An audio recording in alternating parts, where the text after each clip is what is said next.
नमस्कार मित्रों। एक मित्र ने प्रश्न पूछा है कि वो कहते हैं कि उनकी रिलेटिव कोई बच्ची है जो जिसको कि 6 साल की बच्ची है और उसको बुखार हुआ, खांसी हुआ पिछले 15-20 दिन पहले। उसके कोरोना जांच कराया गया, कोरोना पॉजिटिव आया। तो उनका दवा जो दिया गया, थोड़ा सांस भी हल्का फुल्का खांसी था, तो एजिथ्रोमाइसिन और कालपोल वगैरह दिया गया, विटामिन डी का सिरप दिया गया। तो लेकिन बुखार जो है जारी रहा, खांसी भी थोड़ा बढ़ा और चमड़े में दाना निकलने लगा, फिर मुंह का छाला भी आने लगा, पेट दर्द भी होने लगा। जांच कराया गया और भी जांच, तो विडाल भी पॉजिटिव आया। तो उनको सेफ्ट्रैक्सन चला, उसके बाद भी बुखार जारी रहा और भोजन करना बंद कर दी बच्ची। तो फिर डॉक्टर और सीरियस जगह दिखाए तो डॉक्टर ने कहा कि इनको मल्टी सिस्टम इन्फ्लेमेटरी सिंड्रोम हो गया है और अभी थोड़ा सा क्रिटिकल है। हालांकि उसके बाद डॉक्टर ने भर्ती करके स्टेरॉयड चलाया, लेकिन वैसे तो बुखार थोड़ा कमा है, लेकिन अभी भी बच्ची डॉक्टर के नियंत्रण में ही है और चमड़े में दाना है, मुंह में छाला भी हो गया है, हाथ पैर में लाल लाल दाना हो गया है। तो वो कहते हैं, वो हमसे पूछते हैं कि सर ये मल्टी सिस्टम इन्फ्लेमेटरी सिंड्रोम क्या है और ये बच्चों में क्यों होता और ये ख़तरनाक है। तो चलिए, उस बच्ची को हुआ, हम लोग दवा करेंगे, भगवान से दुआ करेंगे कि वो ठीक हो जाए। लेकिन हमारे बच्चों में नहीं हो, क्योंकि अभी कहा जा रहा है कि बच्चों में लहर आएगा। तो ऐसा हम क्या करें कि इस प्रकार का नौबत नहीं आए, और थोड़ा इस पर सलाह वो हमसे मांग रहे हैं और थोड़ा सा क्लियर करना चाहते हैं कि मल्टी सिस्टम इन्फ्लेमेटरी सिंड्रोम क्या है जो बच्चों में होता है। तो मित्रों, आज मैं इसी पर चर्चा करूंगा, मल्टी सिस्टम इन्फ्लेमेटरी सिंड्रोम क्या है। हालांकि ये कोई नया सिंड्रोम नहीं है, पहले इसको कावासाकी डिजीज़ के रूप में जाना जाता था। बच्चों में कावासाकी डिजीज़ होता था, तो इसमें हार्ट अटैक का भी खतरा रहता था। तो लेकिन इसको थोड़ा सा नाम अलग दे दिया गया। आजकल मैं आपको हमेशा कहता हूँ कि पुरानी शराब है नए बोतल में, तो वही है कोरोना। उसी प्रकार से इसको लीजिए और अदरवाइज बाकी कुछ उसको अलग से नहीं समझिए। बीमारी क्यों होता, उसका एक खास कारण होता, उसको जान जाइएगा तो आप हर बीमारी से बच जाइएगा। तो वही बात आज हम एलोबरेट करेंगे। और पहले जो व्यक्ति ये वीडियो मेरा पहली बार देख रहे हैं, उनके लिए मैं अपना परिचय दे दूं। मैं डॉक्टर क्रांति चंदन जयकर, पूर्व एवं प्रथम विभागाध्यक्ष, चर्म यौन कुष्ठ रोग विभाग, इंदिरा गांधी आयुर्विज्ञान संस्थान, शेखपुरा, पटना, बिहार, भारत। वैसे तो मैं एक चर्म रोग चिकित्सक हूं, लेकिन आप जानते हैं कि मैं एक अपने आप को होलिस्टिक हेल्थ एक्सपर्ट भी कहता हूं, क्योंकि मैं भोजन बदल के और जीवन में क्रियाशीलता बढ़ा के हर बीमारी को ठीक करने की कलाकारी हमने यहाँ पर इंदिरा गांधी आयुर्विज्ञान संस्थान में खोजा है। और जैसा कि आप जानते हैं कि मेरा सबसे पसंदीदा बीमारी है सिस्टमिक लूपस एरिथेमेटोसस SLE, जिसको हम जड़ से यहाँ पर ठीक करना शुरू किए। किताब में लिखा हुआ है इसका जड़ से इलाज नहीं होता, लेकिन यहाँ पर हम इसको जड़ से ठीक करते। और यही बीमारी हमको पूरे सिस्टम यानी पूरे शरीर के हर अंग का मास्टरी यहाँ सिखाया। हालांकि ये कहना उचित नहीं होगा कि हम मास्टर हो गए हैं, क्योंकि आप जितना ज़्यादा जानिएगा उतना ही ज़्यादा लगेगा कि आप अभी भी बहुत ज़्यादा अज्ञानी हैं। लेकिन फिर भी कुछ बेसिक चीज़ जो आदमी सीखा, जो जिसके थ्रू अगर आप मरीज का भोजन बदल दें तो उसका हर बीमारी को जड़ से ठीक कर सकते हैं। तो यही चीज़ के चलते अब इसको हम हर मरीज में यूज़ करने लगे, तो बड़ा आश्चर्यजनक हमको रिजल्ट आने लगा और सबका सब बीमारी को हम लोग भोजन बदल के जड़ से ठीक करने लगे। तो इसीलिए हम अपने आप को होलिस्टिक हेल्थ एक्सपर्ट कहने लगे। और दूसरी बात, हमारा जो यहाँ का नया दर्शन है, जो हम यहाँ पर हर मरीज को लागू करते हैं, उसी फिलॉसफी से हम मरीज देखते हैं। वो ये फिलॉसफी कहता है कि कोई भी बीमारी अकेले नहीं आया है, वो अपने साथ और भी कई रोगों को लाया है। तो अगर आप कोई एक सिंपल चमड़े का बीमारी भी देख रहे हैं, तो आपके दिमाग में ये हमेशा ख्यालात होना चाहिए कि उसको केवल चमड़े का ही बीमारी नहीं हुआ होगा, उसको और भी सिस्टम का बीमारी हुआ होगा। तो होलिस्टिकली सोचने का तरीका ये है, और उसको उस ढंग से अगर देखिएगा तो आपको अंदर भी गड़बड़ी नजर आएगा। भले ही मरीज को लक्षण नहीं हो, लेकिन अगर जांच कराइएगा तो और भी अंगों का गड़बड़ी भी आपको दिखेगा।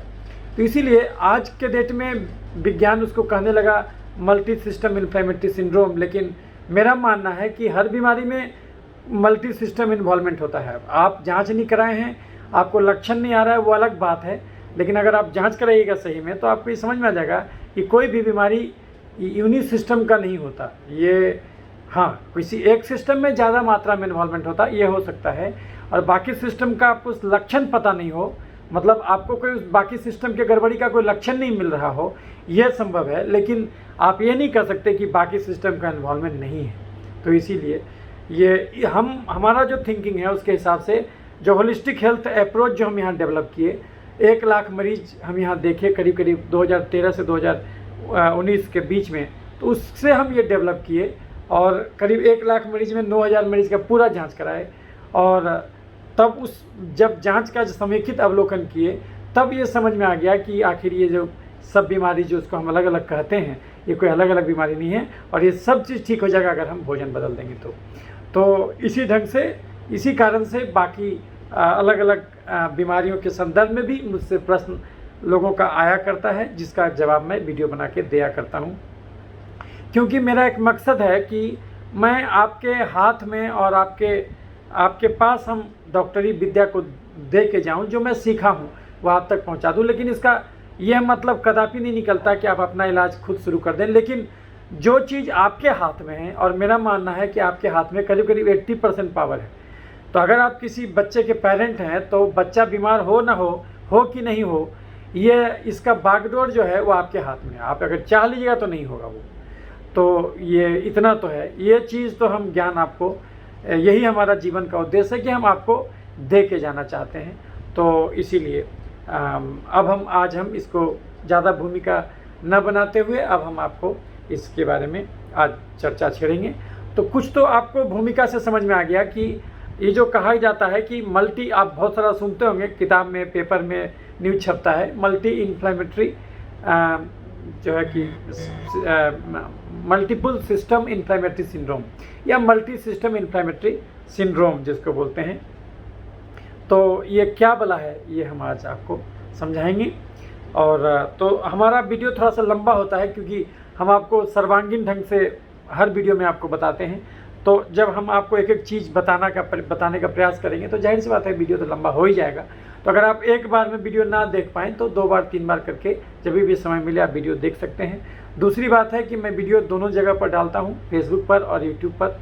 तो फेसबुक पर के साथ डालने में लफड़ा क्या होता है कि यदि वीडियो 1 घंटे का हो जाए तो आधा घंटा तक तो आवाज़ ठीक आता है, लेकिन आधा घंटे के बाद आवाज़ आना बंद हो जाता है। तो वैसे केस में मैं आपको ये सलाह दूंगा कि यदि आप हमारा वीडियो ये वाला फेसबुक पर देख रहे हैं तो जिस फेसबुक के पोस्ट में आपको ये वीडियो मिला है उस पोस्ट को पढ़ जाइए, और उस पोस्ट में जब पूरा खोल के देखिएगा तो देखिएगा उसमें यूट्यूब का लिंक भी दिया हुआ है, और यूट्यूब के लिंक को क्लिक कीजिएगा तो आपको वही वीडियो यूट्यूब के थ्रू भी सुन सकते हैं आप। यूट्यूब में आपको पूरा वीडियो अच्छे तरीके से मिलेगा। तो ये है। तो अब हम आपको चलिए अब चर्चा शुरू करते हैं। तो आपने कहा कि आपके पड़ोस में कोई बच्ची थी जिसका कि 6 साल उम्र है, और वो उसको पहले बुखार लगा और उसके बाद जांच कराया गया, कोविड पॉजिटिव आया, खांसी भी था, बुखार भी था।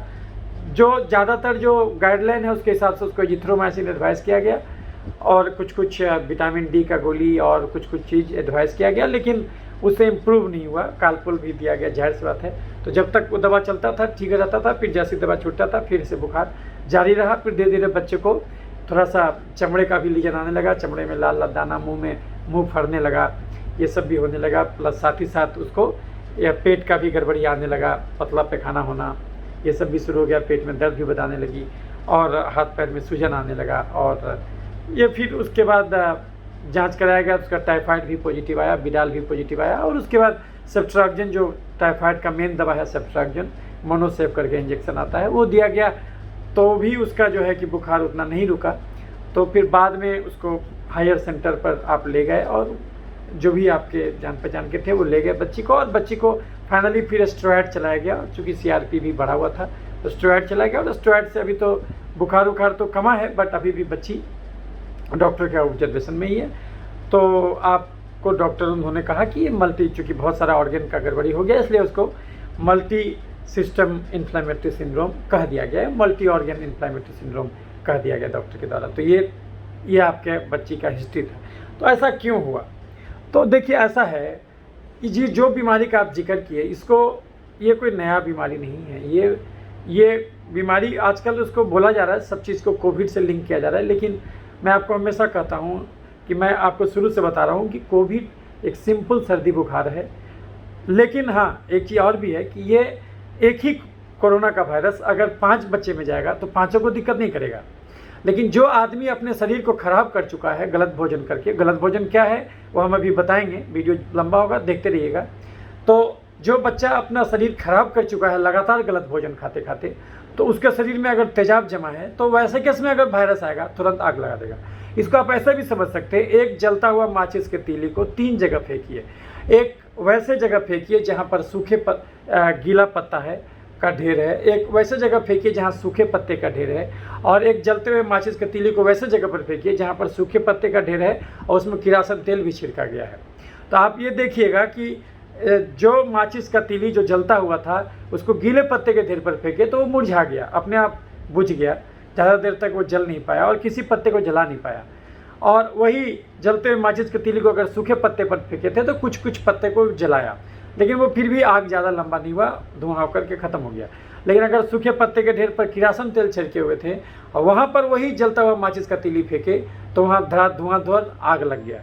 अब आप खुद सोचिए, एक ही माचिस का तीली तीनों अलग अलग जा कर के अलग अलग इफेक्ट पैदा किया। इसका मतलब हुआ कि जो है कि बीमारी जो है अगर हमको हुआ है तो यानी कोरोना, एक ही कोरोना को अगर जो है कि अगर 3 अलग अलग जगह फेंकिएगा तो 3 अलग अलग जो है कि इफेक्ट देगा।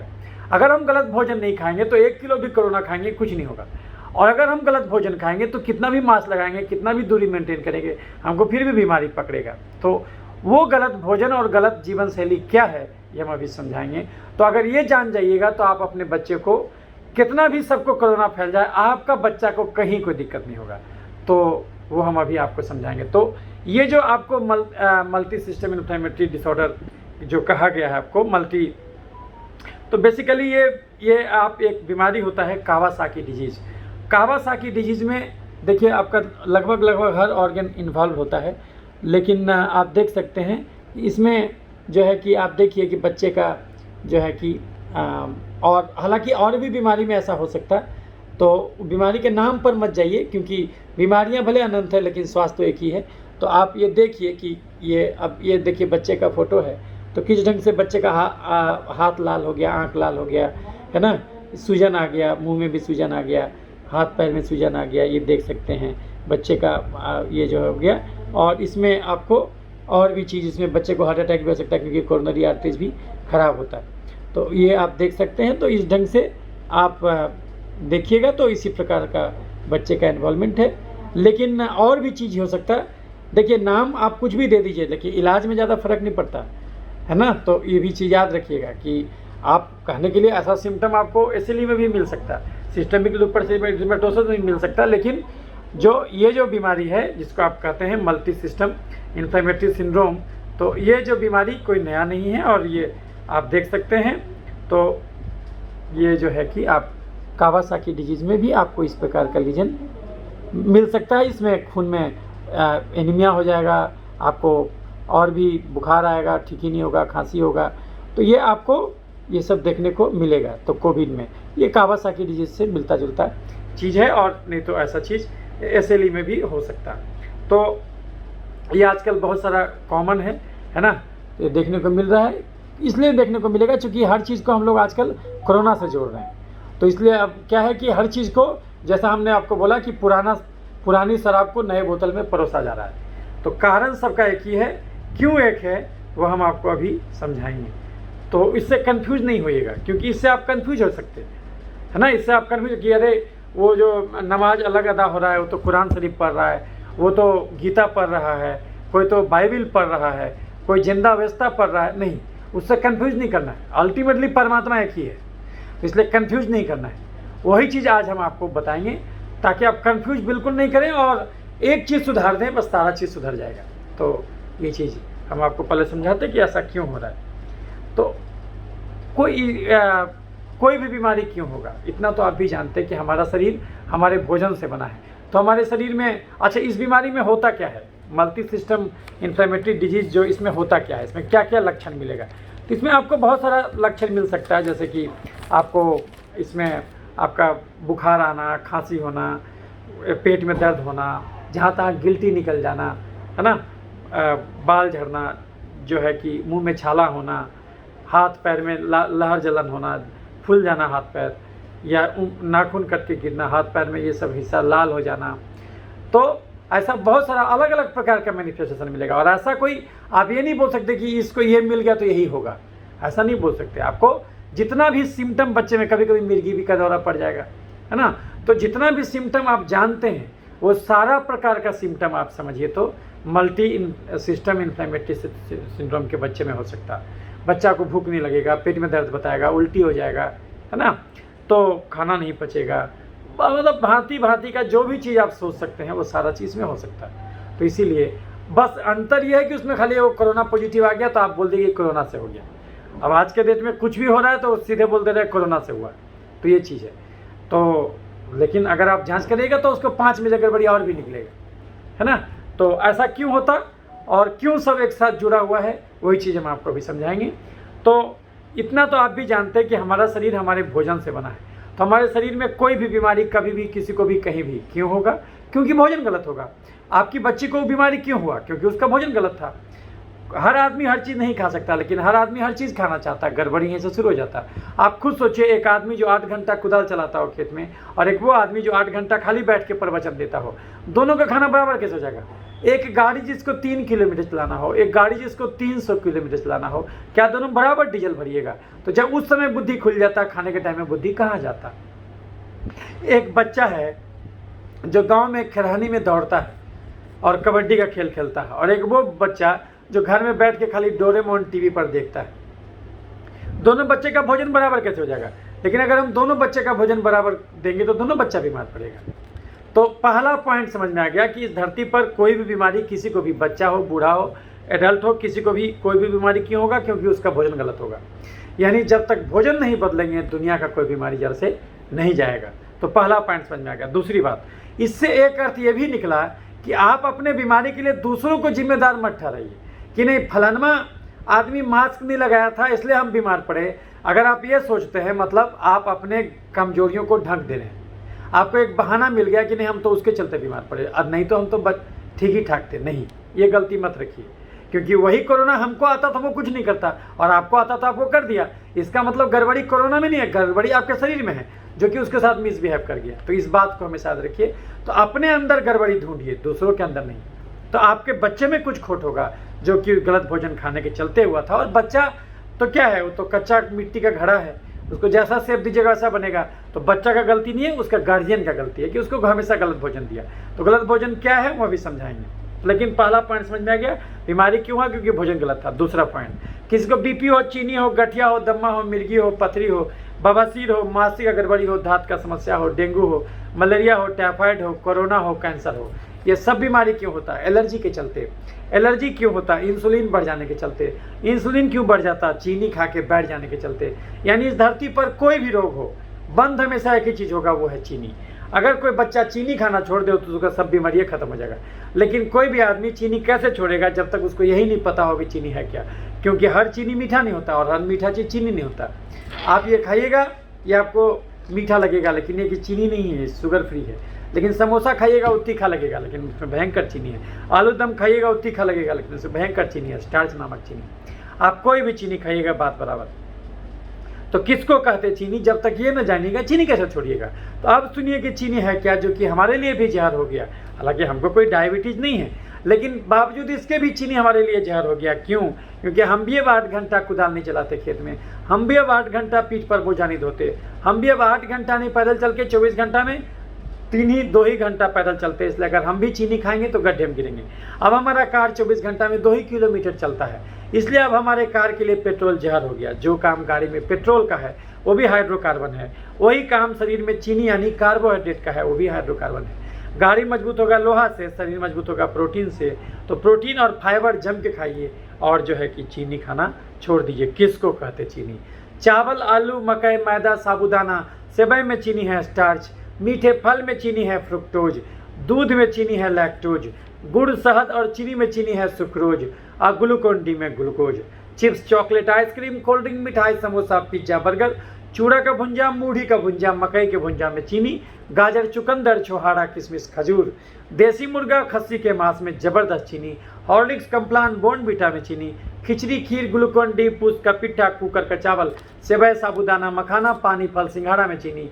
आप कोई भी चीनी खाइएगा शरीर के लिए बात बराबर है, तो इसमें से आप जो भी चीनी खाते हैं वो खाना छोड़ दीजिए। तो फिर ये खाना भगवान बनाया क्यों? ये खाना भगवान उस आदमी के लिए बनाया था जो 8 घंटा कुदाल चलाता हो खेत में, जो 8 घंटा पीठ पर बोझा ढोता हो, या फिर जो 8-8 घंटा पैदल चलता हो। अगर उतना मेहनत करते हैं तब तो आप कुछ भी खा सकते हैं। अगर कोई बच्चा 8-8 घंटा कुदाल चलाए खेत में, अगर कोई बच्चा 8 घंटा कबड्डी खेले, उसको नहीं सोचना हो, कुछ भी खा सकता। लेकिन अगर उतना मेहनत नहीं करता, केवल 1-2 घंटा भी रोज नहीं टहलता, तो ऐसे केस में अगर चीनी खाएगा तो गड्ढे में गिरेगा। 1 चम्मच चीनी खाना थोड़ी गलत है, भगवान तो खाने के लिए बनाया, लेकिन धर्म सिखाता मेहनत का फल मीठा होता। यानी अगर 1 चम्मच चीनी खाए हैं तो 600 कदम चलना भी होगा। 1 चम्मच चीनी 600 कदम, 1 आलू 3200 कदम, 1 सेव 2500 कदम, 1 आम 3000 कदम, आधा किलो दूध 10 किलोमीटर चलने का था। अगर कोई एडल्ट, ये एडल्ट के बारे में बता रहे हैं, बच्चे के बारे में अभी हम बताएंगे। तो अगर कोई आदमी 1 घंटा, अगर कोई आदमी को ये सब खाना है तो उतना चलना भी होगा। अगर हम खाए और चल दिए तो बीमारी नहीं होगा, लेकिन अगर हम खाए और नहीं चले या फिर कम चले तो पक्का बीमारी होगा, क्योंकि फिजिक्स का फॉर्मूला है energy can not be destroy, energy can be modified. ऊर्जा का रूप बदलता, ऊर्जा को खत्म नहीं कर सकते। शरीर में चीनी घुसाए, खर्च नहीं किए तो गया कहाँ, तो शरीर के अंदर ही रह गया। तो शरीर उस एक्स्ट्रा चीनी को क्या करेगा? या तो उसको चर्बी बनाएगा तो मोटापा का रोग, या तो उसको एलर्जी यानी तेजाब बनाएगा तो एलर्जी का अलग अलग रोग, नहीं तो उस एक्स्ट्रा चीनी को खून से निकाल के शरीर में जहाँ तहाँ छिड़केगा तो इन्फेक्शन का रोग धरेगा। तो अगर कोई एडल्ट अगर बिल्कुल मेहनत नहीं करे, एक जगह बैठ के रहे, तो उसका कितना कैलोरी खर्चा है? 1500 कैलोरी के आसपास। वो बिल्कुल भी मेहनत नहीं करेगा तो भी उसका 1500 कैलोरी खर्च है। लेकिन अगर कोई आदमी 1 घंटा टहल भी ले तेज कदमों के साथ तो उसको 300 कैलोरी और जोड़ दीजिए। और अगर कोई आदमी जो है कि घर में झाड़ू पोछा बर्तन भी कर रहा है तो एक दिन भर में उसको 200 कैलोरी और जोड़ दीजिए।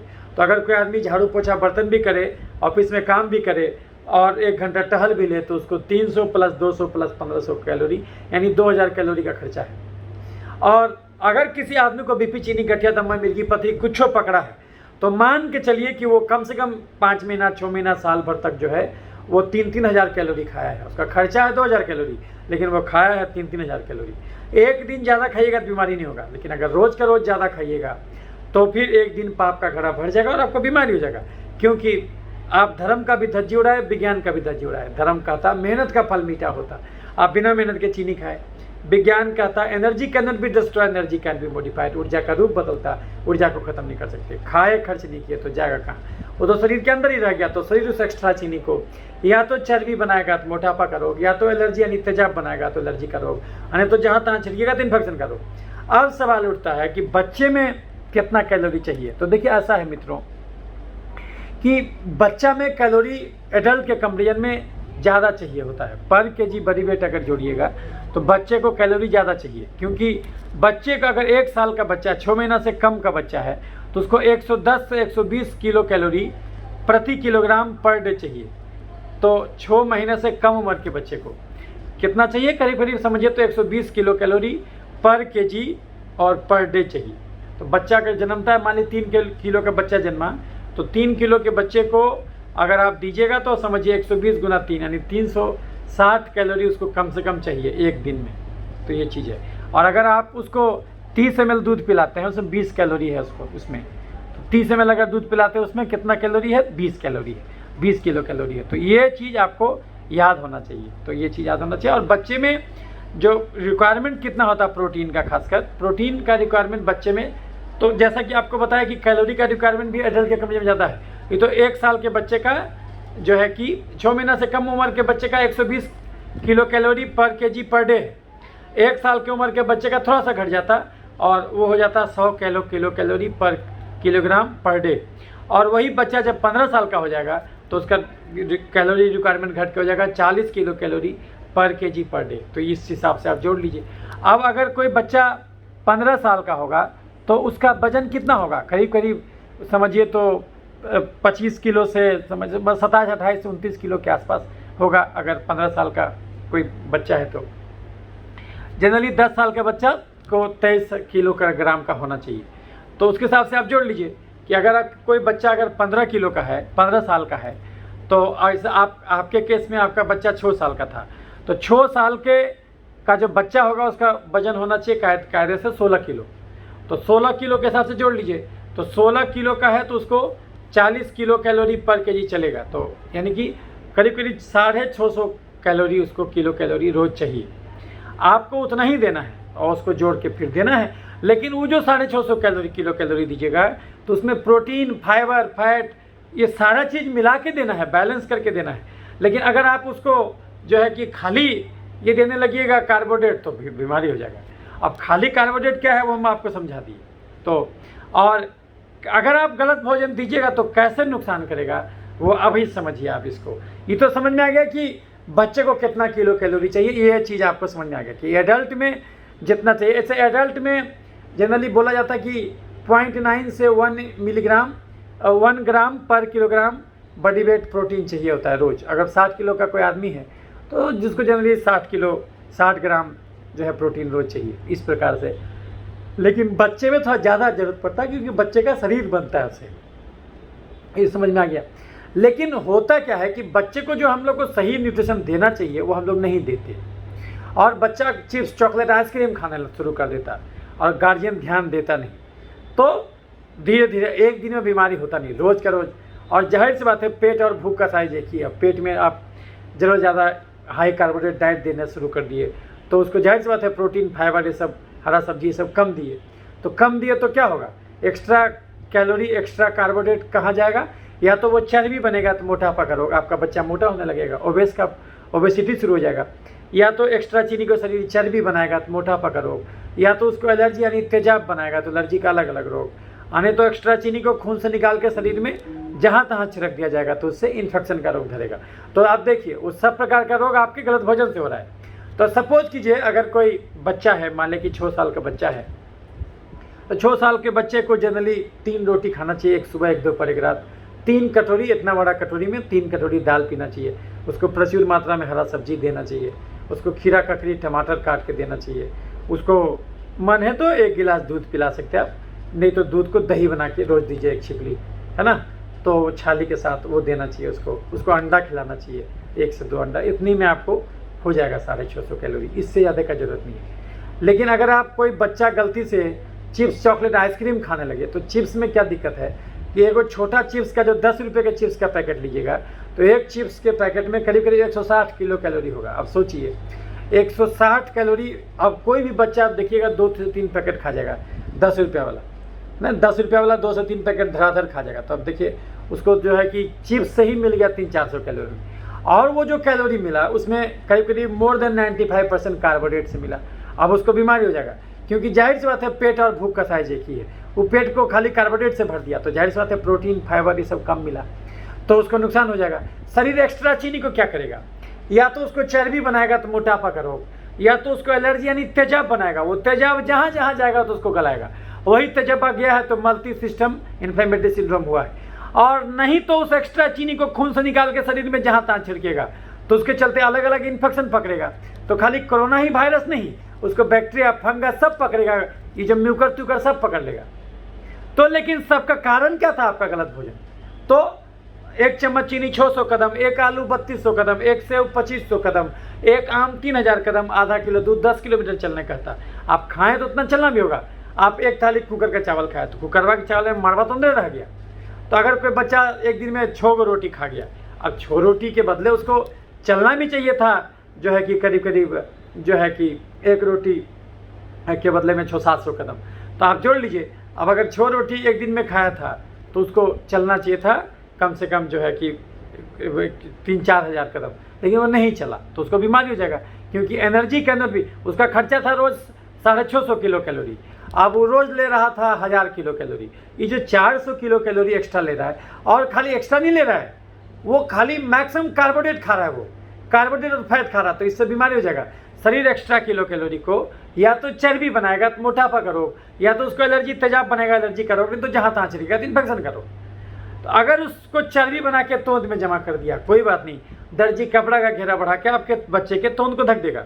हमारा तोंद यहाँ भी चल जाए उससे क्या हर्जा, कोई हर्जा नहीं। हम चलेंगे तो तोंद डगमगा के चलेगा, बाकी तोंद निकलने से कोई खास हर्जा नहीं होता। लेकिन चर्बी अगर तोंद में जम गया, जो है कि जांग में जम गया, बाह में जम गया, गाल फूल गया, तो उससे कोई हर्जा नहीं होगा। लेकिन चर्बी अगर तोंद में नहीं जमा हो गया, गलती से खून के नली में जमा हो गया, तब आपका बच्चा लफड़े में पड़ जाएगा। जो खून का नली भगवान इतना चौड़ा दिया था वो सकरा हो जाएगा। हार्ट बेचारे को सकरे नली से खून भेजना होगा, तो ब्लड का प्रेशर बढ़ेगा, तो उसको बोलते हैं बीपी का बीमारी।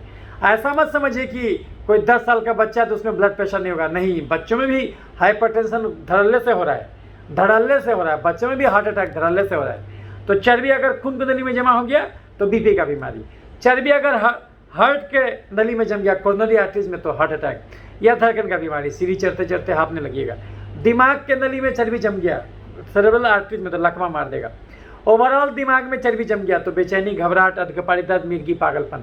चर्बी यहाँ जम गया तो थायराइड का बीमारी। लैरिंग्स में चर्बी जम गया तो खराटा शुरू हो जाएगा, सोए सोए दम फूलेगा। लीवर में चर्बी जम गया तो खाना पचने में दिक्कत, फैटी लीवर, कब्ज गैस, बवासीर, पथरी। पैनक्रियाज के बीटा सेल में चर्बी जम गया तो डायबिटीज।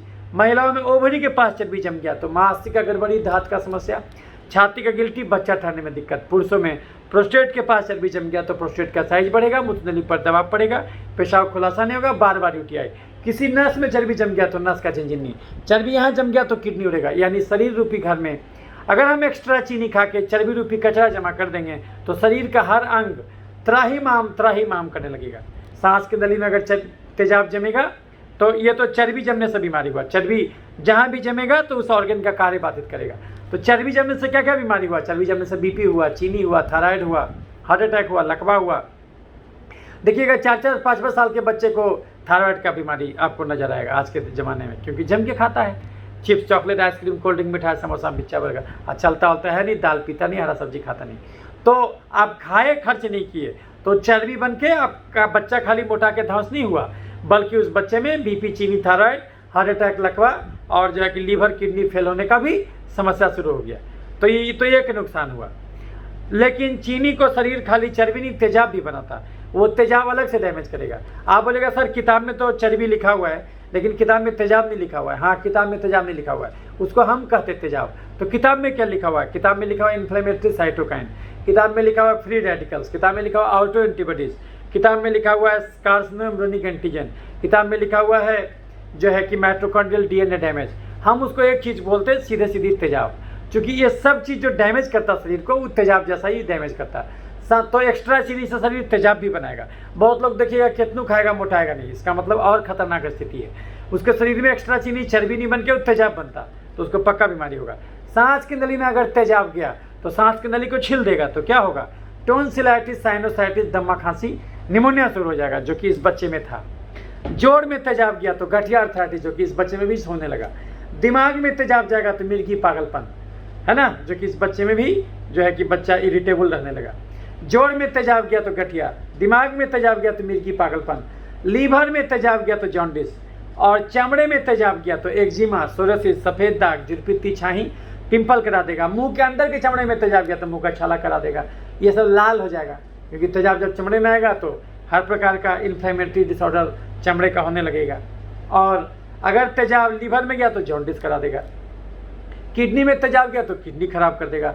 और जब जो ऑर्गन्स को डैमेज करेगा उस ऑर्गन का लक्षण मिलने लगेगा। अब किडनी डैमेज होगा तो सूजन होने लगेगा जहाँ तहाँ, है ना, और जो है कि सूजन होने लगेगा, आँख में सूजन होने लगेगा, उसके अलावा हीमोग्लोबिन कम होने लगेगा, है ना।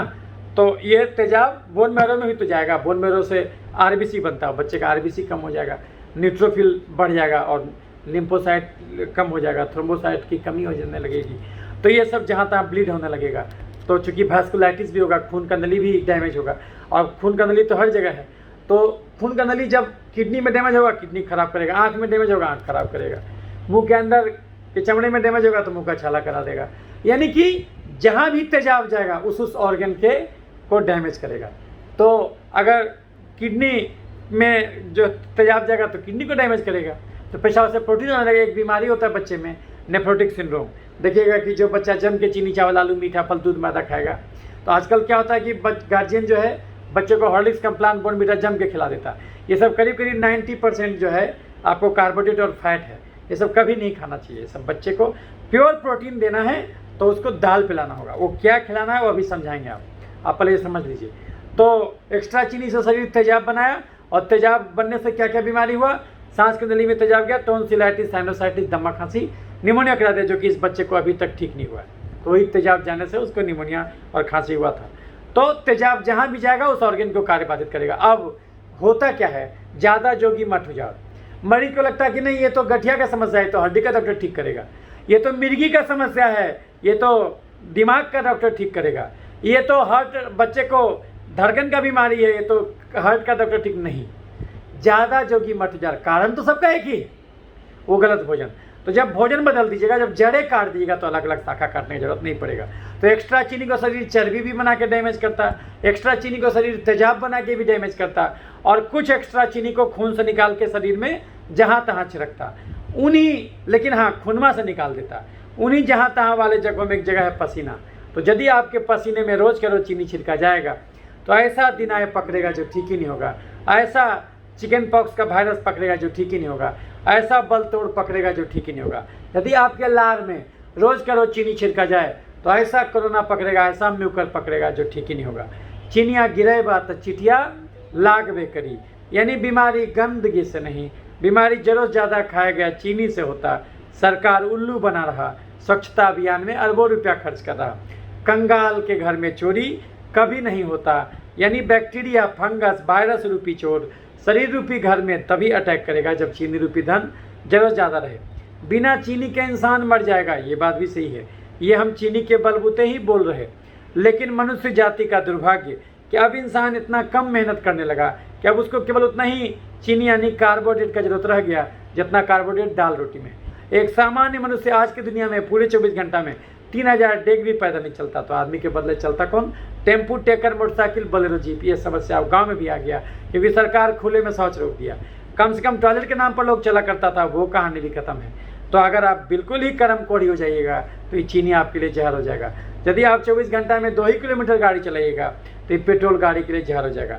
जो काम गाड़ी में पेट्रोल का है बस उतना ही काम शरीर में चीनी का है। गाड़ी मजबूत होगा लोहा से, शरीर मजबूत होगा प्रोटीन से। प्रोटीन जम के खाइए और चीनी, चावल, आलू, खस्सी का मांस, मीठा फल, दूध, मैदा छोड़ दीजिए घड़ी देख के। तो फिर खाइएगा क्या? तो बच्चा क्या खाना चाहिए उसको? बच्चा को खाना चाहिए दाल, रोटी, हरी सब्जी, सलाद, पनीर, राजमा, सोयाबीन, अंडा, कढ़ी, मछली, चिकन, दही, घी और साग। फिर से हम बोलते हैं, वो भोजन जिसमें कार्बोहाइड्रेट और फैट तुलनात्मक रूप से कम हो और फाइबर और प्रोटीन तुलनात्मक रूप से ज़्यादा हो, वही ऐसा भोजन है जो कि कम मेहनती भी खा सकता है। तो वैसे बच्चे को जो कम मेहनत करता है, 1 घंटा रोज टहलता, वैसे बच्चे को खाना चाहिए दाल, रोटी, हरी सब्जी, सलाद, पनीर, राजमा, सोयाबीन, अंडा, कढ़ी, मछली, चिकन, दही, घी और साग।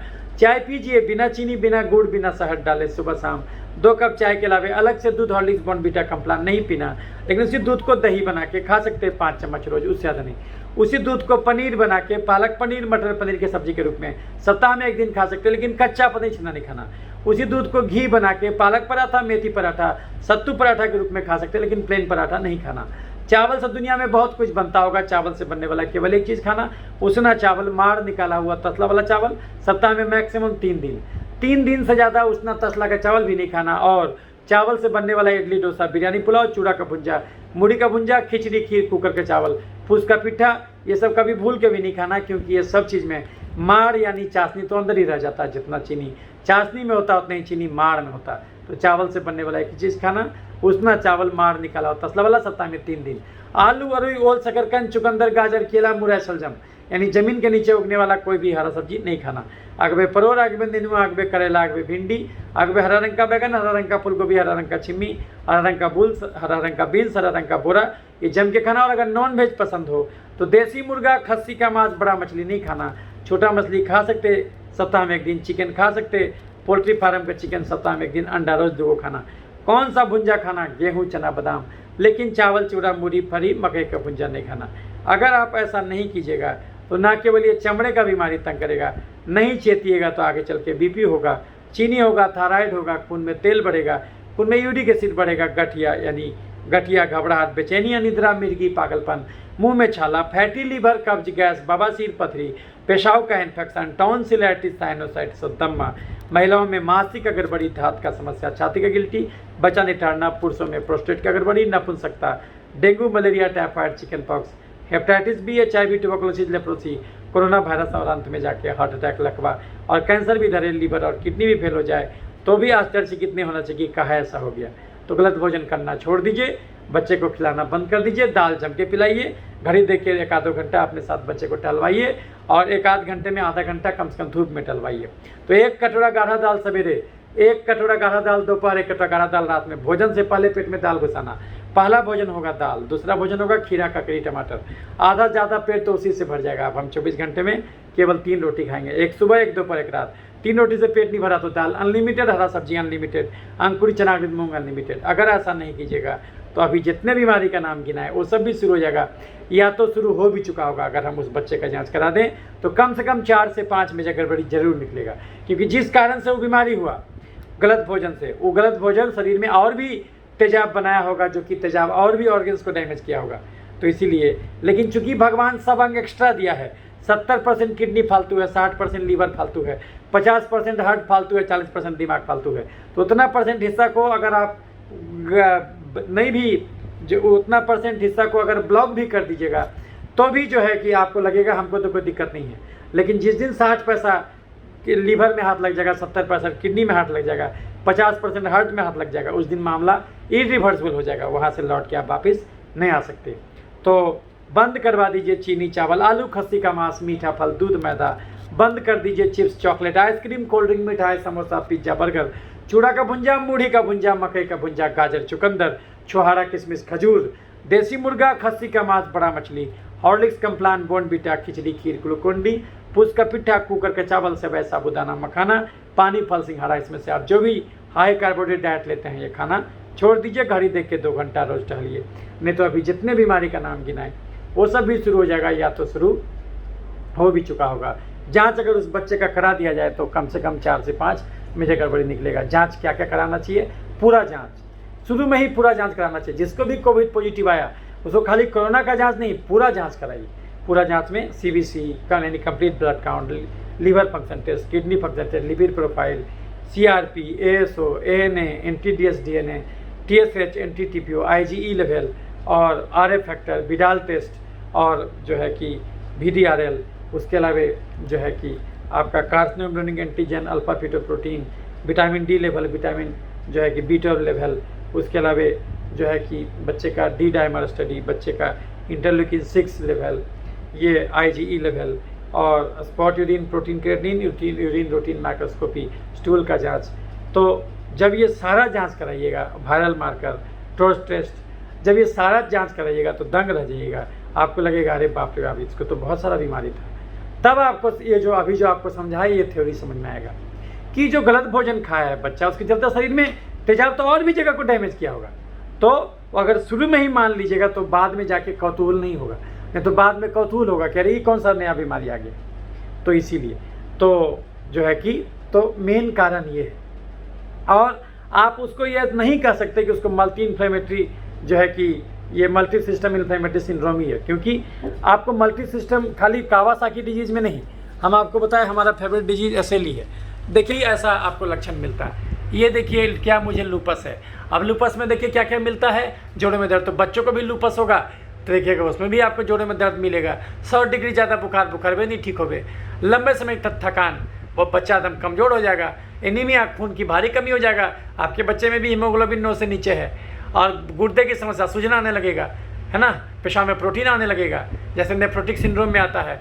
भयंकर खांसी होगा, ठीक ही नहीं होगा, चकत्ता होगा, चमड़ा लाल पड़ने लगेगा, है ना।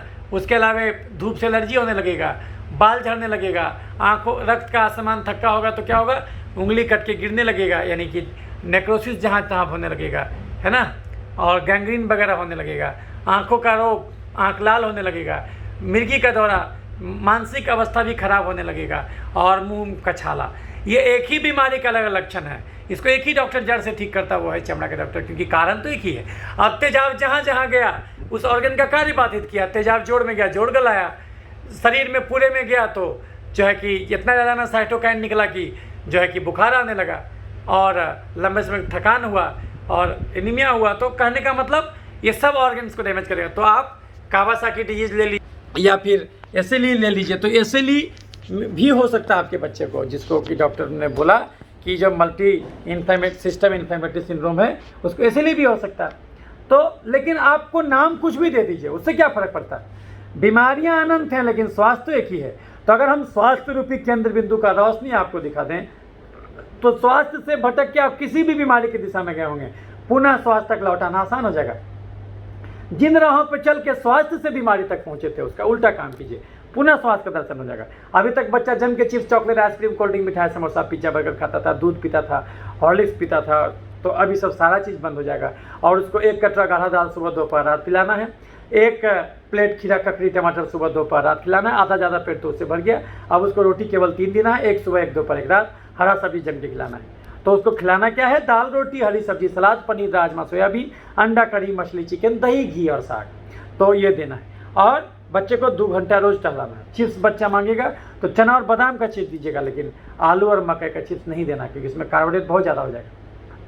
तो जब उल्टा काम कीजिएगा तो क्या होगा कि आप जम के दाल पीजिएगा, जम के हरा सब्जी खाएंगे, रोज टहलिएगा, कमरे को धूप भी लगाइएगा, तो वैसे केस में क्या होगा? सारा चर्बी गलेगा, सारा तेजाब गलेगा, तो क्या होगा? सब इन्फ्लेमेशन खत्म होगा।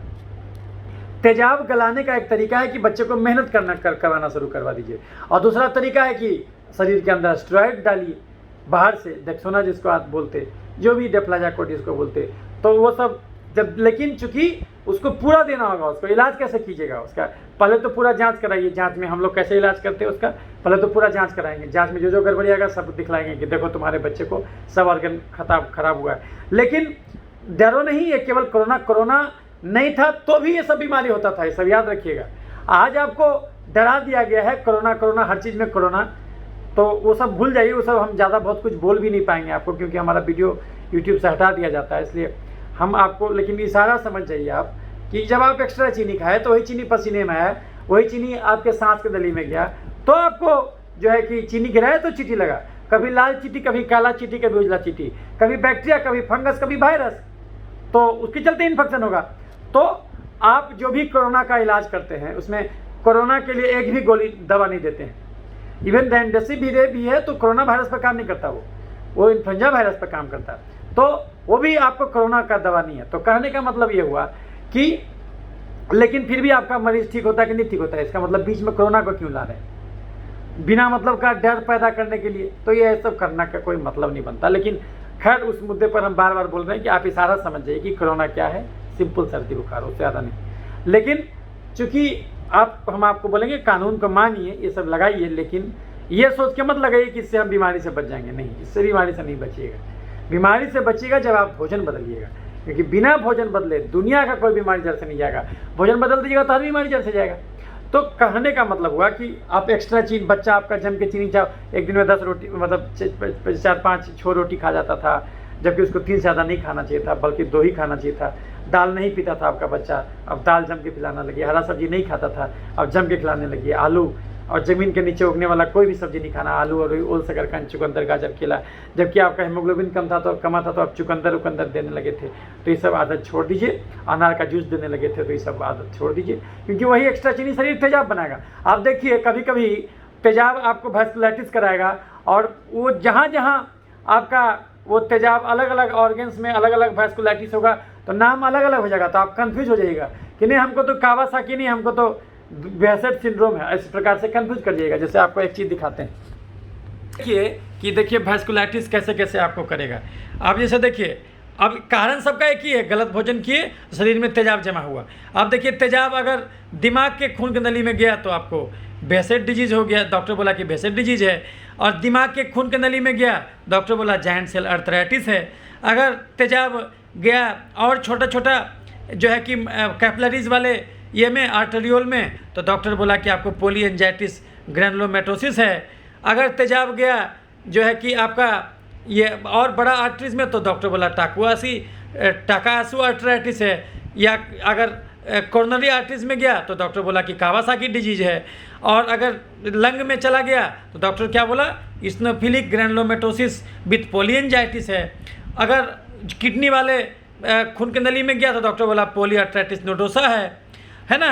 अगर और माइन्यूट ब्लड वेसल्स में गया तो डॉक्टर बोलेगा हेनोकस्क्लेरोन परपुरा है।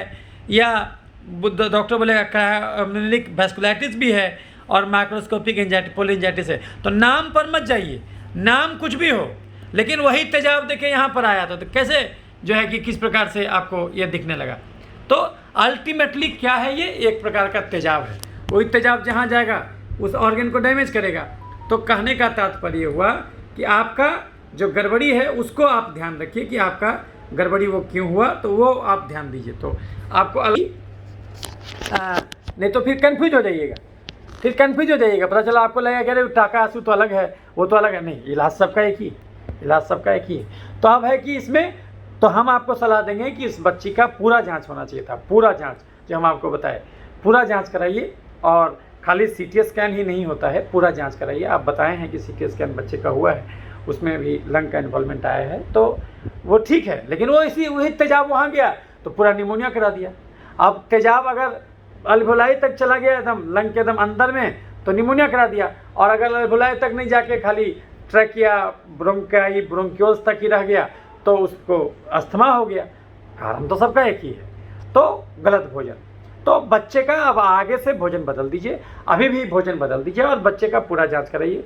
और जो जो जांच में गड़बड़ी आएगा उसके हिसाब से भी डॉक्टर अलग से दवा लिखेगा आपका, उसमें लिपिड प्रोफाइल भी होना चाहिए, लिवर लेप्टिक कैप्टिक पूरा जांच कराइएगा। तो आपको जो जो गड़बड़ी आएगा डॉक्टर उसके हिसाब से दवा लिखेगा। हम लोग इसको कैसे मैनेज करते हैं, हम लोग क्या करते हैं इसमें, अगर लगेगा कि न्यूट्रोफिल बढ़ा हुआ है, लिम्फोसाइट कम है, तो हम लोग ग्राम पॉजिटिव ग्राम नेगेटिव। अब आपके केस में बच्चे को अगर खाना नहीं खा पा रहा है, तो हम लोग उसको एक बहुत अच्छा एंटीबायोटिक IV चलाएंगे, है ना।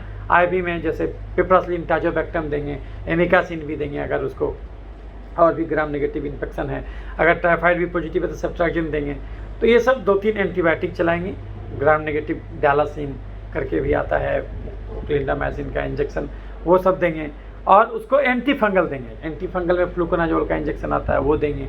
उसको एंटीवायरल एक देंगे, क्योंकि उसको वायरस भी जांच करिएगा पूरा, तो पता चला हर्पिस का भी इन्फ्लेमेशन है, हर्पिस का भी इन्फेक्शन है, तो ऐसे केस में उसको एंटीवायरल में हम लोग एक्साइक्लोविर भी चला देंगे IV में। और उसमें जब CRP बढ़ा हुआ है, एलर्जी बढ़ा हुआ है, तो ऐसे केस में हम लोग स्टेरॉइड चलाएंगे। लेकिन जब भी स्टेरॉइड चलाएंगे तो हमको ध्यान देना होगा कि हमको एंटी फंगल, एंटीवायरल और 2-3 एंटीबायोटिक भी साथ में दे दिए, ताकि चूँकि अब स्टेरॉइड चलाएगा तो उसका इम्यूनिटी घटेगा, तो और कोई भी इन्फेक्शन ना पकड़ ले, इसलिए साथ में आपको ये चलाना होगा। चूँकि आपके बच्चे के साथ क्या हुआ कि पूरा दवा इकट्ठे नहीं चला, अगर शुरू में ही जब डॉक्टर के पास गए थे, अगर वो जांच नहीं भी कराया था, उसको देना चाहिए था बेस्ट एंटीबायोटिक, वो दे दिया एजिथ्रोमाइसिन। एजिथ्रोमाइसिन कभी काम नहीं करता, वो बैक्टीरियोस्टैटिक ड्रग है, उससे कुछ नहीं होता। आज के डेट में कम से कम जो है सेफुरोक्सिम से नीचे सुनता नहीं, तो सेफुरोक्सिम था उसके पास, लेवोफ्लॉक्सिन। अब दवा अचार बोझने के लिए थोड़ी है, उसको तो यूज करना है। तो उसको आप पहले ही मान लीजिए कि उसको सब कुछ होगा, वो सब कुछ होगा ही होगा। क्योंकि चीनी गिराइएगा तो कभी केवल लाल चीटी नहीं आएगा, कभी लाल चीटी आएगा, कभी काला चीटी का आएगा, कभी उजला चीटी आएगा, तो यानी कभी बैक्टीरिया आएगा, कभी फंगस आएगा, कभी वायरस आएगा। तो आप पहले ही दिमाग में वो संभावना बना लीजिए कि उसको ये सब भी होगा। और आप जो दवा दीजिएगा ऐसा कि वो सब चीज़ों को इकट्ठे ही वो एड्रेस कर ले, इस ढंग से इलाज कीजिएगा, तभी आपका बच्चा वो ठीक। और शुरू में ही अगर हमारे पास आता मरीज, तो हम लोग क्या करते, हम लोग उसको सबसे बेस्ट एंटीबायोटिक देते, उसको gram positive gram negative coverage देते, उसको लिवोफ्लॉक्सासिन और सेफुरोक्सिम का गोली या सिरप देते, उसको एंटी एलर्जी के लिए फेक्सोफेनारिन का सिरप देते, उसको स्टेरॉइड चला देते, उसको ओरल एंटी फंगल गोली आता है फ्लूकोनाजोल वो देते, या फिर इट्राकोनाजोल का भी सिरप आता है वो देते, एसाइक्लोविर का सिरप आता है वो देते उसको। और उसके साथ साथ जो है स्टेरॉइड चलाते हैं, स्टेरॉइड में डेफ्लाजाकोड या प्रेडनिसोलोन का सिरप आता है, गोली आता है, वो सब चलाते हैं उसको। जब इतना चलाते तो उसका और उसको डिवर्म कर देते, पेट में कीड़े का सिरप देते उसको। उसके अलावा उसको जो है कि ये विटामिन D का सिरप देते, क्योंकि जांच तो हम उसका भी कराते, अगर कम आता 20-30 से कम आता तो वो भी विटामिन D का सिरप भी देते उसको। तो ये सब जब इकट्ठे चलाते और बच्चे को भोजन बदल देते, 1 कटोरा काढ़ा दाल सुबह दोपहर रात देते, है ना। और बच्चे को बोलते हैं कि तुम एक्सरसाइज भी किया करो, लेटो, जैसे ही शरीर में ताकत आने लगे तो लेटो उठो। और बच्चे का दूध बंद करा देते, है ना। दूध की जगह पर दही बोलते कि दही खाओ, अंडा खिलाते उसको, पीला वाला फेंक के उजला वाला रोज़ 2 देते। और उसको दाल पिलाते, अंकुर चना के मूँग देते, काजू अखरोट कागजी बादाम खिलाते, लेकिन छोहाड़ा किशमिश खजूर नहीं देते। और तब जो है कि बच्चा आपको इतना सीरियस होता ही नहीं, लेकिन चूंकि वो सब नहीं कराया तो जो है कि उतना सीरियस हो गया। तो हमारे पास लाते तब तो हम आपको कोरोना जांच भी नहीं कराते, क्योंकि बिना मतलब का हेडेक। अरे भाई, जिस चीज़ का हमको दवा ही नहीं है हमारे पास, तो उसका जांच करा के फालतू में टेंशन क्यों लें? आप खुद सोचिए, क्यों का टेंशन लीजिए जब उसका आपको दवा ही नहीं है। आप ठीक कर रहे हैं एलर्जी वाला दवा से, ठीक कर रहे हैं एंटीबायोटिक से, ठीक कर रहे हैं एलर्जी के दवा से, तो आप काहे लगी बीच में कोरोना को ला रहे हैं भाई? बिना मतलब का टेंशन बढ़ाता है वो। तो ये सब चीज़, तो ये कोई नया बीमारी नहीं है, पहले तो दिमाग से ही निकालिए। तो नया बीमारी सोचिएगा तो डर जाए कि अरे बाप रे नया बीमारी हो गया, मल्टी सिस्टम इन्फ्लेमेटरी सिंड्रोम लगेगा, पेडियाट्रिशियन बोलेगा अरे ये तो नया बीमारी हो गया। नहीं, याद रखिए, मेडिकल साइंस जो बनाया गया है इस ढंग से बनाया गया है जिसमें डॉक्टर कहता कि दवा भी रहे, डॉक्टर भी रहे, बीमारी भी रहे और मरीज भी रहे, चारों खुशीपूर्वक जीवन यापन करे। तो इस ढंग से तो कीजिएगा तो गड्ढे में गिरिएगा। नहीं, ऐसा नहीं करना। लेकिन केवल डॉक्टर ही दोषी नहीं होता, मरीज भी दोषी होता। मरीज जो है जब तक उसका पानी सिर से नहीं ऊपर जाने लगता तब तक वो मानता ही नहीं कि बाढ़ आ गया है। यानी कि जब तक उसको बहुत सीवियर नहीं होता वो पूरा जांच नहीं कराता। पूरा जांच नहीं कराता तो उसको समझ में नहीं आ पाता कि अंदर में क्या क्या गड़बड़ी है। उसको लगता है तो मामूली सा बुखार है। लेकिन जब जांच करा के अंदर का भी गड़बड़ी देख लीजिएगा तब आपको ये समझ में आ जाएगा कि डॉक्टर इतना दवा इकट्ठे क्यों चलाया। नहीं तो आपको हमेशा लगेगा अरे हम ज़्यादा दवा क्यों दें। और आपको डॉक्टर जो मेडिकल साइंस उल्टा बात बताएगा। क्या बताएगा? बताएगा कि नहीं दवा से बिना मतलब के दवा दीजिएगा तो एलर्जी हो जाएगा। ऐसा कुछ नहीं है। तो हम लोग तो एक से एक दवा का एलर्जी का हम लोग केस देखते हैं और हम उस पर भी वीडियो बनाएंगे जो दवा एलर्जी पर। यहाँ पर बात उल्टा है, लोग कहते हैं कि नहीं ये दवा का कसूर है। नहीं, वही दवा हम दूसरे को देते कुछ नहीं होता और आपको दिए तो हो गया। इसका मतलब गड़बड़ी उस दवा में नहीं है, गड़बड़ी आपके शरीर में है। वो आपके शरीर उस दवा से मिसबिहेव कर गया, यानी कि आप शरीर में तेजाब का भंडार रखे हुए थे तो हल्का माचिस का तीली यानी इन्फेक्शन फेंके की आग लग गया, वो चीज़ है। तो इस बात को समझना होगा। और ऐसे केसेज में जो अभी तो आप जैसा लिखे हैं कि आप तो कि भाई आपका बच्चा भर्ती है तो उसको स्टेरॉइड, जब देखिए स्टेरॉइड दिया गया तब आपको ठीक हुआ, जब डेक्सोना चला तब जा करके आपका ठीक हुआ। आप लिखे हैं कि आपका CRP 300 के आसपास था बच्चे का और घट करके अब 60 पर आ गया 3 दिन में, तो घट गया। तो लेकिन आप खुद सोचिए कि ये और भी जल्दी इम्प्रूवमेंट हो जाता है। और चूँकि तेजाब को, बच्चे का चमड़ा नाजुक है तो आप, बच्चे का शरीर नाजुक है तो आप तेजाब को ज़्यादा दिन तक रहने दिए, तो ज़्यादा दिन तक रहने दिए तो फिर वो ज़्यादा ऑर्गन को डैमेज कर दिया। लेकिन एक चीज़ और जान लीजिए, ये पॉजिटिव चीज़ आपको समझा देते हैं। पॉजिटिव चीज़ क्या होता है कि बच्चे के केस में, क्योंकि बच्चा का शरीर अभी जवान है तो उसमें स्टेम सेल ज़्यादा है, तो इसलिए बच्चे का को अगर कोई बीमारी होगा तो बच्चा जल्दी रिकवर कर जाएगा। मतलब बच्चा को संभावना ज़्यादा है कि उसको कॉम्प्लिकेशन, संभावना कम है कि उसको कॉम्प्लिकेशन हो। अगर वही मल्टी सिस्टम इन्फ्लेमेटरी डिजॉर्डर अगर एडल्ट को होगा तो जो है कि उसको ARDS में चला जाएगा, उसको एडल्ट रेस्पिरेटरी डिस्ट्रेस सिंड्रोम। वो ऐसा होगा कि वो बचेगा ही नहीं, सारा सिस्टम फेल हो जाएगा उसका। तो चूँकि उसका रिजल्ट खत्म हो गया, उसका स्टेम सेल नहीं है। लेकिन बच्चे के केस में आपका रिकवरी हो जाएगा बशर्ते कि, और रिकवरी प्रोलॉन्ग होगा यदि बच्चे को आप जो है कि आप पता चला कि डॉक्टर आपका रोज़ दूध पिला रहा है, रोज़ जो है कि मीठे फल का जूस पिला रहा है, तो उसमें क्या होगा, बच्चे का रिकवरी डिले कर जाएगा। तो बच्चे को दूध की जगह पर चना का सत्तू घोर के पिलाइए, दाल पिलाइए, हरा सब्जी दीजिए और high carbohydrate high fat diet नहीं दीजिए। और रोज़ जो है कि जैसे बच्चा भर्ती भी है तो उसको बोलिए एक्सरसाइज करो, सांस का एक्सरसाइज करिए, सांस लेना रोकना छोड़ना ऐसे करके, तो वो वाला एक्सरसाइज करेगा तो धीरे धीरे करके उसका वो सारा चर्बी गलेगा, सारा तेजाब गलेगा तो ठीक हो जाएगा। तो ये कोई नया बीमारी नहीं है। पहले तो दिमाग से टेंशन निकाल दीजिए कि कोई नया बीमारी नहीं है, घबराने की कोई बात नहीं है। ये आप जहाँ भी इलाज करा रहे हैं वहाँ कीजिए, कोई दिक्कत नहीं। हमारा भी फ़ोन नंबर आप रख सकते हैं, हमारे पास आप दुनिया का हर बीमारी भेज सकते हैं, चाहे कैंसर हो कि कोरोना हो। लेकिन उसी मरीज को भेजिएगा जो भोजन बदलने को तैयार होगा, जो बोलेगा नहीं सर हम रोज़ 10 रोटी खावे करेंगे, रोज़ हम दूध पीवे करेंगे, मीठा फल खावे करेंगे और जो है कि खस्सी का मांस खावे करेंगे, देसी मुर्गा खावे करेंगे, तो वो chips chocolate ice cream cold drink मिठाई समोसा पिज्ज़ा बर्गर खावे करेंगे, दाल हम नहीं पिएंगे, हम एक ही कटोरी दाल पिएंगे और हम नहीं टहलेंगे, तो उस मरीज़ को हमारे पास भेजने से कोई फ़ायदा नहीं होगा। क्योंकि जब तक भोजन नहीं बदलिएगा, हाँ दवा से तो हम फिर भी एक बार तो लक्षणवान दवा देंगे, लेकिन एक और लक्षणवान दबेगा दूसरा बीमारी शुरू हो जाएगा। पता चला ये एपिसोड खत्म हुआ, कुछ दिन के बाद कैंसर शुरू हो गया, कुछ दिन के बाद किडनी फेल हो गया। लेकिन होगा जरूर, क्योंकि बबूल का गाछ रोपिएगा आम नहीं फरेगा। तो बीमारियां भले अनंत है, स्वास्थ्य तो एक ही है। आपको कोई कहता है देखो ना यार हम बीमार हो गए, आप उससे तुरंत पूछेगा कौन सा बीमारी हुआ यार। लेकिन अगर आपको कोई कहता है देखो ना यार हम स्वस्थ हैं, तो आप ये कभी नहीं पूछते कौन सा स्वस्थ हैं। बीमारियां भले अनंत हो, स्वास्थ्य तो एक ही है। तो अगर आप स्वास्थ्य रूपी केंद्र बिंदु का रोशनी किसी को दिखा दीजिएगा, तो स्वास्थ्य से भटक के आप किसी भी बीमारी की दिशा में जाइएगा, पुनः स्वास्थ्य तक वापस लौटाना आसान हो जाएगा। जिन राहों पर चल के स्वास्थ्य से बीमारी तक पहुंचे उसका उल्टा काम कीजिए, पुनः स्वास्थ्य का दर्शन हो जाएगा। तो अभी तक आपका बच्चा गड़बड़ चीज़ खाता था, अब वो सारा गड़बड़ चीज़ बंद करा दीजिए। दाल जम के पिलाइए, खीरा ककड़ी टमाटर जरूर खिलाइए, फल में खीरा ककड़ी टमाटर सारा मीठा फल बंद कर दीजिए, और रोज़ टहलने बोलिए। अंकुर चनाकृत मूंग दीजिए, अंडा 2 रोज़ दीजिए, और सोयाबीन का बड़ी दीजिए। तो देखिएगा सारा चर्बी गल गया, सारा तेजाब गल गया, और बच्चे में बच्चा है इसलिए वो रिकवर भी कर जाएगा, शरीर में फिर से सब चीज़ नया बन जाएगा, उसमें स्कारिंग का संभावना कम होगा। तो लॉन्ग टर्म स्टिग्मेटाटा कम ये होगा। तो शुरू में तो हम लोग पूरा जांच कराते, दवा देते, उसके बाद जो है कि 1 महीने के बाद केवल उसी जांच को रिपीट करते जो गड़बड़ आता, और फिर मरीज़ को बताते कि देखो तुम्हारा बच्चा पूरा ठीक हो गया, अब आगे से गलती नहीं करना है। इस शुरू में आपको पता नहीं था, लेकिन अब आगे से गलती कीजिएगा तो गड्ढे में गिर जाइएगा। तो ये बात है। आपको आश्चर्य होगा, हम इतना MBBS किए, MD किए, 1 लाख मरीज़ देखे, अमेरिका इंग्लैंड भी फेलोशिप करने गए, क्या सीखे? यही सीखे कि वास्तव में मेडिकल साइंस केवल 3 लाइन है।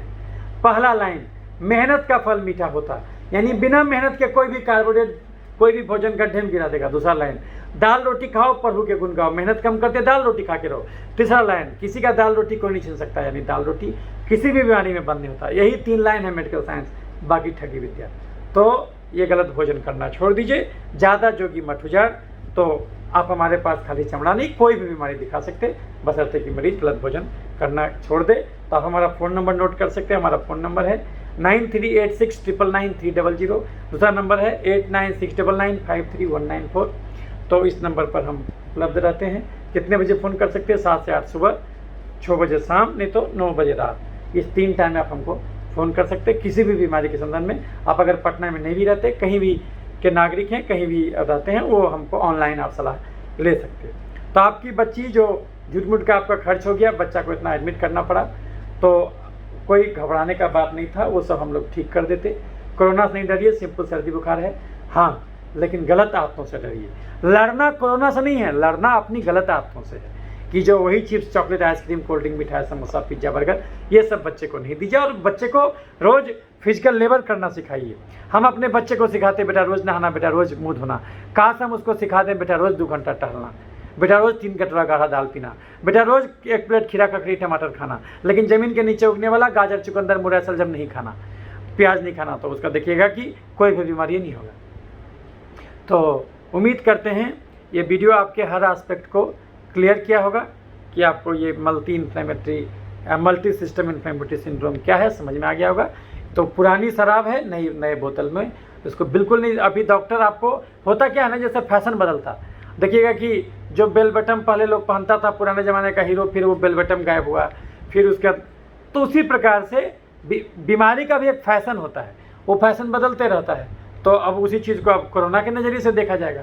हर बीमारी को रीडिफाइन करके कोरोना से ही परिभाषित किया जाए। डॉक्टर बोलेगा नहीं, हार्ट का गड़बड़ी कोरोना से भी होता, किडनी का गड़बड़ी कोरोना से भी होता, नहीं, पुराना ही बीमारी है भाई। वो एक्स्ट्रा चीनी से तेजाब बना, वो तेजाब जहाँ भी जाएगा उसको गलाएगा, कारण वही। एक्स्ट्रा चीनी से चर्बी बनता, तेजाब बनता, जहाँ तहाँ छिड़का जाता, तो ही है। तो उस चीज़ को मैनेज कर दीजिए, हर बीमारी जाएगा, हर बीमारी जाएगा। तो आप बीमारी के समझिए मास्टर हो गए। इसी को हम बोलते हैं होलिस्टिक हेल्थ अप्रोच। तो यही चीज़ हम 1 लाख मरीज़ के अनुभव से आपको, ये किसी किताब में नहीं लिखा हुआ है, ये हम अपने अनुभव से आपको बताएं, इसलिए हम हर चीज़ ठीक करते हैं। तो इसी तरीके से तो अभी क्या करता है मिर्गी का डॉक्टर, दिमाग में मिर्गी होता, क्योंकि दिमाग में तेजाब गया इसलिए मिर्गी होता, वो खाली मिर्गी का दवा देता। तो उससे क्या होगा, ऐसा तो जिंदगी भर मिर्गी का दवा खाना पड़ेगा। हमारे पास मरीज आता है, हम उसको स्टेरॉइड भी दे देते और पूरा जांच करा के अंदर का गड़बड़ी भी दिखाते। तो मरीज के अटेंडेंट को लगा कि अरे बाप रे बाप, हमको खाली ये मिर्गी नहीं था भाई, हमको तो और भी गड़बड़ी था। और जो न्यूरो का डॉक्टर होता है वो खाली CT स्कैन, MRI और 2-3 गो मोटा मोटी जाँच, उसके अलावा कोई जज नहीं करा था, तब वो पकड़ नहीं पाता कि गड़बड़ी कहाँ था। तो गड़बड़ी तो यहाँ पर है। तो इसलिए जाँच हमेशा पूरा होना चाहिए। तो उसमें नहीं सब कुछ चाहिए कि खाली कोरोना का जांच नहीं कराना है भाई, पूरा जांच कराना है। खाली CT स्कैन नहीं, खून पेशाब का भी पूरा जांच कराना है, तब अंदर का गड़बड़ी भी आपको समझ में आ जाएगा। तो इसीलिए ये कोई नया बीमारी नहीं है, इसलिए कोई डरने का बात नहीं है, घबराने की बात नहीं है। और भोजन चेंज कर दीजिए। बच्चा का कितना रिक्वायरमेंट होता है हम कैलोरी सब बता दिए। उम्मीद करते हैं ये वीडियो आपको अच्छा लगा होगा। अगर अच्छा लगा होगा तो लाइक और शेयर कर दीजिएगा। इसलिए नहीं क्योंकि हमारा नाम हो, नहीं, हम नाम नहीं चाहते हैं, इसीलिए क्योंकि अगर ये वीडियो किसी और के भी काम आ जाए तो क्या बुरा है। ये नॉलेज सबको होना चाहिए, क्योंकि बीमारी गरीबी अमीरी से नहीं होता। तो बीमारी क्यों होता है? बीमारी होता जीभ के चटोरपन और शरीर के कर्म कोढ़ीपन से। हम गरीब या अमीर हैं तो हम जीभ के चटोर, शरीर के कर्म कोढ़ी क्यों हैं? भगवान किसी भी गरीब अमीर के बच्चे को जीभ का चटोर, शरीर का कर्म कोढ़ी बनने का लाइसेंस नहीं देता। इंसान अपना कब्र खुद ही खोद देता, गड़बड़ी यहीं से शुरू हो जाता। तो इसीलिए इस बात को याद रखिएगा कि कैलोरी जितना खर्चा है बच्चे का उतना ही कैलोरी लेना है। 6 साल के बच्चे में करीब 650 कैलोरी ज़्यादा नहीं देना है। और उतना कैलोरी केवल कार्बोहाइड्रेट से नहीं लेना है। 30% कार्बोहाइड्रेट, बाकी 30% प्रोटीन और थोड़ा बहुत, और बाकी 30% फाइबर और 10-20% जो है कि आपका लेना है आपका इससे फैट से। तो इस ढंग से लेना है और रोज़ टहलना है, बिना काम के चलना है, तो ये सब बीमारी से छुटकारा रहेगा। तो अगर लाइक और शेयर इसलिए नहीं कीजिए क्योंकि हमारा नाम हो, नहीं, हमको नाम नहीं चाहिए। गुमनामी में बहुत मज़ा है, हमको कोई नहीं पहचानता तो बड़ा अच्छा लगता। हम गरीब की झोपड़ी में भी जाके बैठ जाते, उसके साथ किसी भी, हमको देख लीजिएगा कहीं भी आप घूमते हुए, यायावरी हमको बहुत पसंद है। इसलिए हम चाहते कि हमको कोई पहचाने नहीं, ताकि हम कहीं भी चले जाएं हमको कोई पहचाने। क्योंकि अगर कोई पहचानने लग जाएगा, जो कि फेमस हो जाने पर पहचानने लग जाता है, तो बड़ा दिक्कत हो जाता है। हर जगह मेंटेन कीजिए, है ना। तो हमको उस पर बड़ा तरस आता है जिसका बहुत नाम हो गया है। तो इसीलिए हम चाहते कि हमको कोई नहीं जाने और लिमिटेड छोटा मोटा में रह जाना चाहते हैं। चूँकि सच्चाई यही है कि इतना बड़ा ब्रह्मांड है, उसमें एगो छोटा धरती और एगो छोटा जीव हम हैं। तो पैसा कमा के, शोहरत कमा के करेंगे क्या? किसी आदमी का औकात क्या हो सकता है? मरने के बाद थोड़ी देखने आइएगा कि आपका कोई गुणगान कर रहा है कि नहीं कर रहा है ना। इसलिए ये सब बेकार का बात है। इसलिए तो अगर आप लाइक और शेयर कीजिए, ताकि अगर आपको लगता है कि हाँ ये अगर कर देंगे तो सामने वाले का भला हो जाएगा। क्योंकि ये जो है कि ये चीज़ है, तो इसलिए अगर अच्छा लगे लाइक और शेयर कीजिए। अगर हमारे चैनल को सब्सक्राइब नहीं किए होंगे तो सब्सक्राइब कर देने से क्या फ़ायदा होगा? हम हर बीमारी का वीडियो बनाएंगे, क्योंकि कारण तो सबका एक ही, आप जान ही गए। तो इसलिए आपको जो है कि हर बीमारी के बारे में आइडिया होगा, तो आपको खुद ही डॉक्टर ही आ जाएगा। तो लाइक अगर सब्सक्राइब किए रहिएगा तो जो भी बनाएंगे तुरंत पहुँचेगा। हमारा 2 चैनल है यूट्यूब का, एक है डॉक्टर क्रांति चंदन जयकर और दूसरा है क्रांति जयकर करके। हो सकता है ये वीडियो आप क्रांति जयकर पर देख रहे हो, लेकिन एक और चैनल है, उसका नाम है डॉक्टर क्रांति चंदन जयकर। वो अभी थोड़ा सा उसमें यूट्यूब थोड़ा रोक लगाए हुए, क्योंकि आपको जैसा बताया था कोरोना पर बहुत सारा सच, कोरोना का सच जो है टॉलरेट नहीं करता यूट्यूब। क्यों नहीं करता वो हम सब वीडियो देख लीजिएगा, हमारा पुराना वीडियो, तो सब आपको समझ में आ जाएगा। तो जो है कि तो वो वहाँ पर भी जा कर के उसको भी लाइक और उसमें भी सब्सक्राइब कर सकते, ताकि जो भी वीडियो बनाए आप तक पहुँचे। बड़े प्रेम से आपने हमारी बातों को सुना। करीब करीब 1 घंटा 7 मिनट का वीडियो बन गया। अगर अच्छा लगे तो लाइक और शेयर कीजिएगा। आपके अंदर मौजूद परमात्मा को मेरा प्रणाम। सुखी रहें, स्वस्थ रहें और अपने बच्चों को भी स्वस्थ रखें। याद रखें, लहर लहर आते जाए, लोग चिल्लाते जाए, आप उस पर परेशान ना हों। बाहर जाएं, सरकार के दिशा निर्देशों का पालन करें। जब वैक्सीन का बारी आए वैक्सीन लगवा लें, क्योंकि बिना वैक्सीन लगवाए आपको कहीं मूवमेंट करने नहीं देगा। ये सब में सोचना नहीं है, ये आपका ऑप्शन नहीं है, ये करना ही होगा। लेकिन कभी भी वैक्सीन ये सोच के नहीं लगाइएगा कि ये लगा लेंगे तो अब हमको बीमारी नहीं होगा, ये सोच के मत लगाइएगा। ये सोच के मास्क नहीं लगाइएगा कि मास्क लगा लेंगे तो बीमारी नहीं होगा। नहीं, बीमारी होगा कि नहीं होगा ये आपके भोजन से डिपेंड करेगा। बीमारी होगा कि नहीं होगा ये आपके क्रियाशीलता से डिपेंड करेगा। याद रखिएगा इस बात को। तो इसलिए बीमारी होगा कि नहीं होगा ये काढ़ा पीने से निर्भर नहीं करेगा, ये आपके रोज़ टहलने से निर्भर करेगा, रोज़ एक्सरसाइज से निर्भर करेगा, रोज़ दाल पीने से निर्भर करेगा, रोज़ हरा सब्जी खाने से निर्भर करेगा। कि ये चीज़ याद रखिएगा। इसीलिए तो जो है कि लाइक और शेयर कीजिएगा और सुखी रहिएगा, स्वस्थ रहिएगा। तो इन्हीं सब बातों के साथ मैं अब ये वीडियो ख़त्म करता हूँ। देखते रहिए चैनल। धन्यवाद।